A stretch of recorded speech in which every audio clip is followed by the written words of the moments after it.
Grüß, willkommen in einem Video. Welcome to yet another exciting video, in this case part 20 of my battle series of videos. In this case I'll be covering the Battle of Kadesh, or the Battle of Kadesh, which took place between the forces of the new Kingdom of Egypt under Ramesses II and the Hittite Empire under Mutawalli II at the city of Kadesh on the Orontes River just upstream of Lake Homs near the modern Syrian-Lebanese border.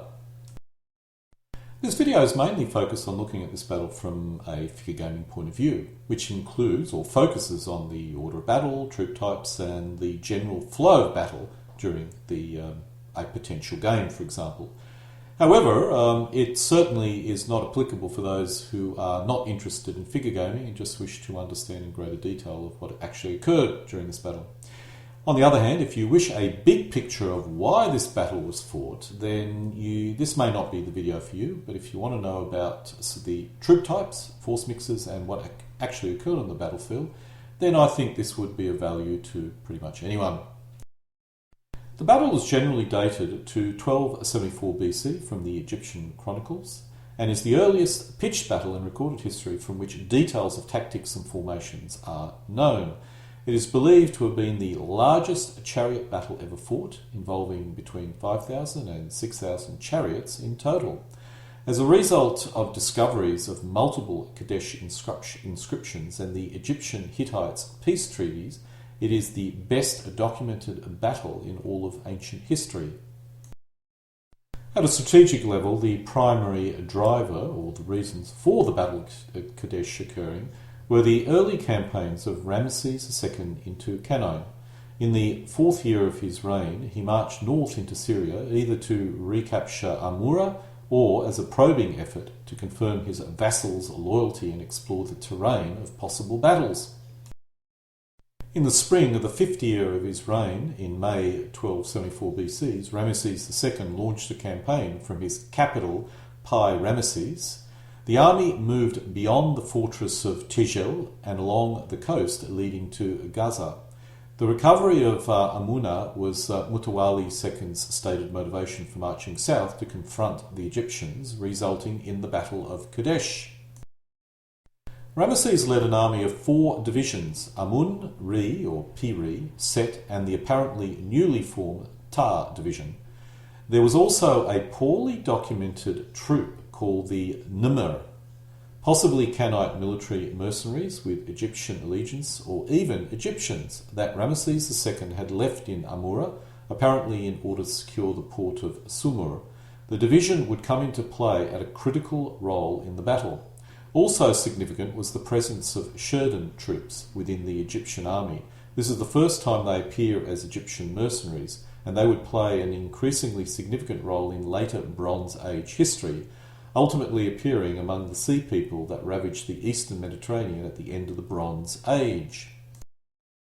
It's not possible to be precise about the size of the Egyptian chariot force at Kadesh, though it could not have been numbered less than 2,000 vehicles spread along the core of Amur, Perea, Put, and Sukkot, assuming that approximately 500 machines were allocated to each corps.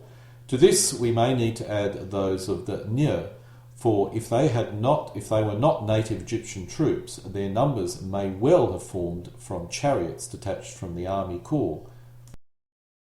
Let's now look at the actual troop types in a little bit more detail. It's estimated there were at least 2,000 Egyptian chariots. There may have been some additional chariots which were Canaanite allies, but we're not certain about that, but we're pretty certain there was at least 2,000 Egyptian chariots. These were 2-crew, 2-horse chariots, with the primary weapon being the bow. When we look at the other troop types, which was infantry, it's estimated the Egyptians possessed at least 16,000 foot or infantry, which may have included or not included the 5th Division of what many feel are Allied troops. The 2-crew, 2-horse light chariot was the primary shock element of the Egyptian army. This troop type proved critical in the battle and probably numbered 2,000. The primary weapon was an archer with 1 crewman that actually commanded or moved the chariot around. A very low number of troops may have been mounted on horses, riding possibly in the same manner as donkeys. This troop type would have not had much impact during the battle, but was important in terms of scouting. Unfortunately, this was not performed well in the battle. I would assume the number was extremely low. A small number of foot were classed as royal guards, armed with axes as well as a spear and shield, no doubt being professionally trained, maybe even a permanent military formation. I suspect that if there was such a unit, that these would have been with Ramesses and may have consisted of a single unit of possibly up to 1,000 men, probably no less than 500 men. The Egyptian spearman was the bedrock of the Egyptian army, and together with the close order archers, which they worked closely with, consisted of the bulk of the 16,000 infantry. Supporting the close order foot infantry, or Egyptian close fighters, which incidentally was armed with a shield and a spear, there would have been a reasonable number of close order archers. Possibly up to half of the close order troops may have consisted of close order archers. The Egyptians would have had some skirmish archer troops as well. The number is unknown, but according to some wild guesses, up to 400 of this troop type was stationed in each Egyptian division, so possibly could have consisted up to 10%, but probably not much less than 5% of the total manpower of the Egyptian army. It's possible that the 5th Division, which arrived at a critical time, which actually saved the Egyptian, consisted of allied troops and which were marching down to assist the Egyptians. The number is unknown, but this may have consisted of a minimum of 1,000 men and probably a maximum of 4,000 men. My wild guess is half of the allied troops, Canaanite troops or Syrio-Canaanite troops, were basically of this troop type. Not close order infantry, but it would have been, let's say, ordered infantry. These troops would have been a mix of troops armed with spear and shields. There were also archers involved, which acted as skirmishers, and this may have actually consisted of up to half of the Allied troops. The one wildcard here is if this was actually an Allied contingent, it's also possible that it could have contained some Allied chariots. On the Hittite side, King Mutawalli II had mustered several of his allies, among them Rimi Shariniya, the king of Aleppo. Ramesses II recorded a long list of 19 Hittite allies brought to Kadesh by Mutawalli. This list is of considerable interest to Hittitologists as it reflects the extent of Hittite influences at the time. One estimate of the number of chariots the Hittites possessed was 10,000, which seems like an extremely high number. I suspect it's probably a lot less than that, but nonetheless this is one of the estimates. The Hittite chariots, unlike the Egyptian chariots, consisted of 3 crews and consisted of a single spearman and a single javelin, as well as, of course, the guy who drove the chariot. While the Hittite troops were not really involved very much at the Battle of Kadesh, most people or historians estimate that the total number of foot numbered around about 15,000, slightly less than the Egyptians. The elite force in the Hittite armies were their chariots, which were 3 crewed chariots. The Hittite chariots were most likely permanent army and would have consisted of both the core Hittites and their close allies. The 3 crew chariots, one crew contained a spearman, one a javelin or a bowman, and the other drove the chariot. Supporting the Hittite chariots and their allies, there were the vassal chariots, which were also 3 crewed chariots, although their quality was probably less. I lack an image of a Hittite mounted scouts, but the Hittites would have had a very small number of these type of troop types. Again, during this battle, I would assume that these troop types were not really involved. The core Hittite infantry were their standing army, which were well-trained, well-armed troops, specifically armed with axes and reasonably long spears and capable of rapid movement. Supporting the regular infantry were the Hittite conscripts, which were not well-trained or armed. It's probably likely that this troop type was not involved in this battle, and this was more of an emergency militia, although there may have been some of this troop type available. The Hittites contained quite a few vassal states, and part of those vassals would have been the Syrian vassals and all the countries around it. This would have consisted of primarily spearmen and javelin, possibly not close order spearmen, but certainly armed with a spear and a shield, and some armed with some other weapons such as axes or javelins.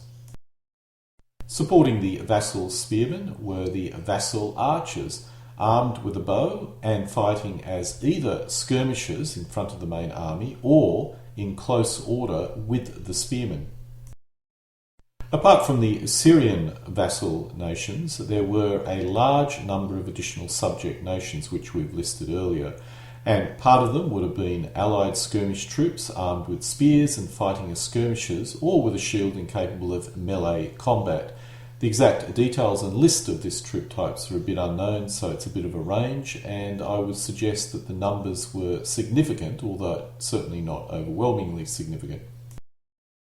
I've taken these maps from an excellent video, and I'll be leaving a link to it at the end, which covers the Battle of Kadesh in great detail, more from a general interest point of view rather than someone that's interested in figure gaming, but nonetheless, the maps are quite interesting. As for the accuracy of the maps, quite frankly, we're not really certain. A lot of this is guesswork, but this seems to be about as good as any of the other guesses that I've seen.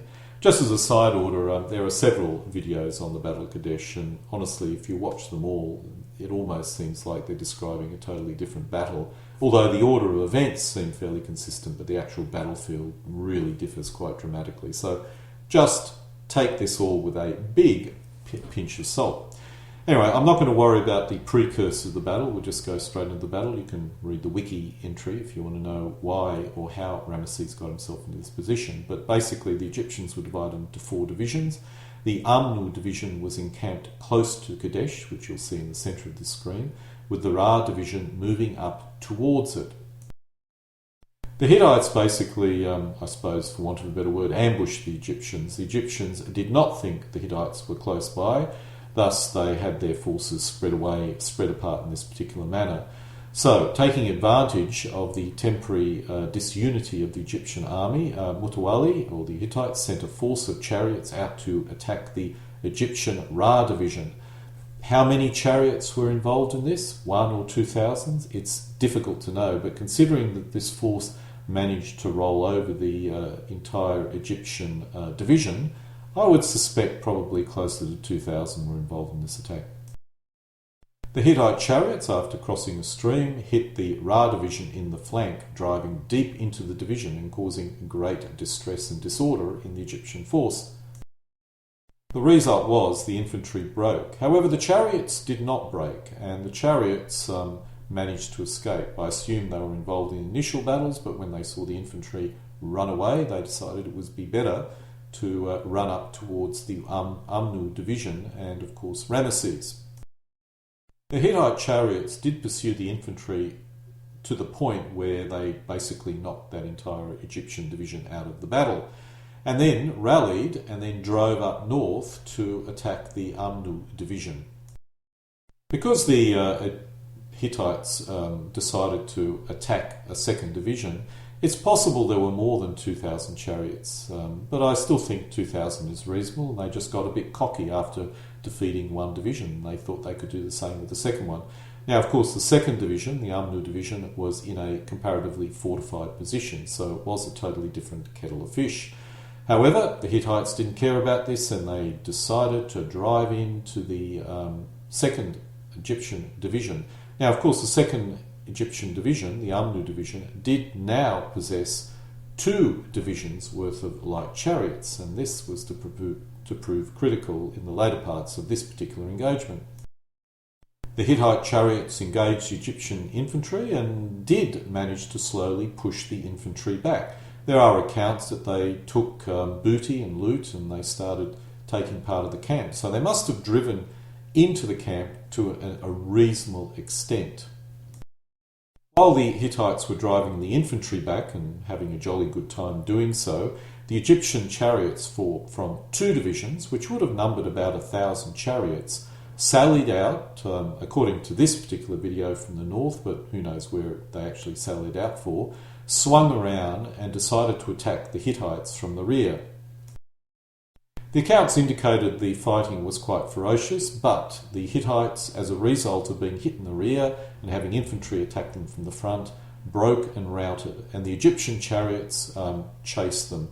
As the Egyptian chariots were light and the Hittites were heavy, the Egyptian chariots should have probably been able to inflict reasonable casualties on this, what I would assume is a fairly elite chariot formation of the Hittite army. While the Egyptian chariots were pursuing the Hittite first group, the Hittite general Mutawalli sent another force of chariots, probably even another 2,000 chariots, because it was expected to take on a whole Egyptian division in a fortified position, to attack the Amnu division for a second attack or attempt against them. This time, however, the Amnu division did not have any Egyptian chariots, so probably were in a very vulnerable position. The second Hittite chariot attack drove deep into the Egyptian camp and began to break the Amnu division when the Egyptian Syrio-Canaanite allies arrived. Now, this is the 5th division that historians wonder what consisted of. My personal feeling is this did represent the Egyptian allies, Syrio-Canaanite forces. However, there is also a chance this was, some other Egyptian detached formation, probably a forward advance guard formation of something. But nonetheless, this formation must have been large enough to cause the Hittite chariots great distress, as it hit the chariots in the flank and began to force the Hittite chariots back. So that's probably the reason why I feel the number of this formation has got to be over 2,000, could even be 4,000 men in total.